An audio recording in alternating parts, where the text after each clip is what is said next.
তুফান 100%, 100%। শাকিব মাইনি হল, ঠিক আছে। আদার্স অন্য কোনো নায়ক নায়িকার ছবি এখন চলে না। পুরো দেশকে তুফানের হাতে তুলিয়া দেব।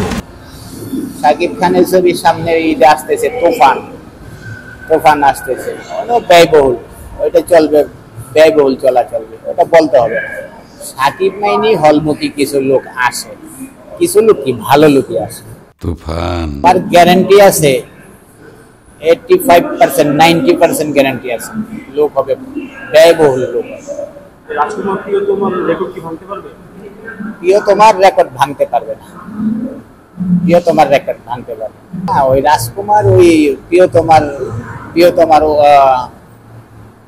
60%, আর ওইটা রাজকুমার আর ওই প্রিয়তমার তুলনা হয় না, বুঝছেন? দুটোটাই, এইটা একটু সেল কম হয়েছে, ওইটা ব্যয়বহুল সেল হয়েছে। প্রযোজক বলেছিল যে রাজকুমার সিনেমা প্রিয়তমার রেকর্ড ভেঙে দেবে এবং সেই গ্যারান্টি দিয়ে বলেছিল। না, সেটা ভাঙতে পারেনি। ভাঙতে পারে। তুফান নিয়ে একটা অনেক বড় আশাবাদী আছে আর একজন, যে রাজকুমার এবং প্রিয়তমার রেকর্ডে এবার সিনেমা যে তুফান সিনেমাতে ভেঙে ফেলবে, আদৌ কি সম্ভব কিনা?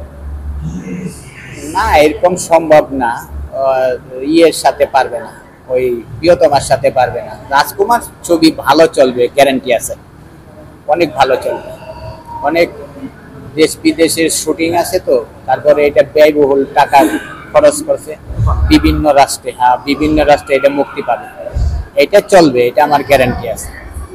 লাস্ট একটা কথা জানতে চাই, সেটা হচ্ছে যে অনেক দর্শক আছে যে যারা বলছে যে প্রিয়তমা অনেক কোটি কোটি টাকা ব্যবসা করেছে, 60 লক্ষ টাকার মতন ব্যবসা করেছে, 60 কোটি টাকার মতন ব্যবসা করেছে, কিন্তু আপনাদের যে বেদের মেয়ে জ্যোৎস্না সিনেমাটা, যেটা বাংলাদেশের সবচেয়ে ইতিহাস হয় না বেদের মেয়ে জ্যোৎস্নার রেকর্ড আসলে ভাঙতে পারে না, কিন্তু অনেকে বলছে ভেঙেছে, এটা কতটুকু সত্যি? না, আমি মনে করি না। বেদের মেয়ের সাথে কোনোদিনই পারবে না, বেদের মেয়ে জ্যোৎস্নার সাথে কোনোদিনই পারবে না। রেকর্ড ভাঙ্গা তো দূরের কথা, এক একটা হলে 6 মাস করে চলছে, তারপরেও নামে নাই বেদের মেয়ে জ্যোৎস্না। 6 মাস তো আমরা কোনো সময় ওই ছবিও চালাইনি, শাকিব খানের ওই ছবিও চালাইনি, আমরা চালাইছি হলে 1 থেকে 1.5 মাস।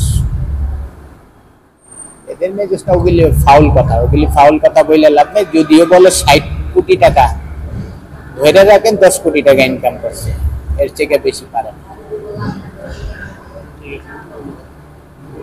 থেকে পুরো দেশকে তুফানের হাতে তুলিয়া দেব।